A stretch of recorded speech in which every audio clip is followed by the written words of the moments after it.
Before we dive in, make sure to check out NordVPN. Link in the description below to stay safe online.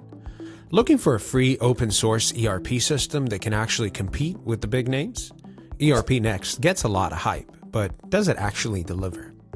ERPNext is a full-featured open source ERP designed for small to mid-sized businesses. It covers accounting, HR, manufacturing, inventory, CRM, all in one platform. And it's built on the Frappe framework and can be self-hosted or run on the cloud. Its pros, the biggest draw, I think it's free if you self-host, and unlike many ERPs, ERPNext feels surprisingly modern and intuitive once you get the hang of it. Reddit users praise its flexibility. Whether you're a startup, factory, or nonprofit, you can tailor it to your workflow. There's also an active community and frequent updates, which makes it feel quite alive.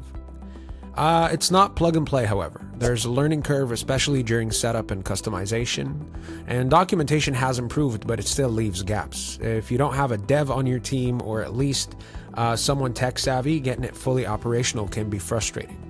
Also, while it does a lot, it doesn't always do everything well out of the box. You'll likely need to tweak or extend some modules. So, I'd say that ERPNext is powerful, free, and open, which is rare. If you're willing to put in the time to learn or have someone technical on your side, it can absolutely rival paid systems. But if you need something quick, polished, and ready-made, it might not be the best fit.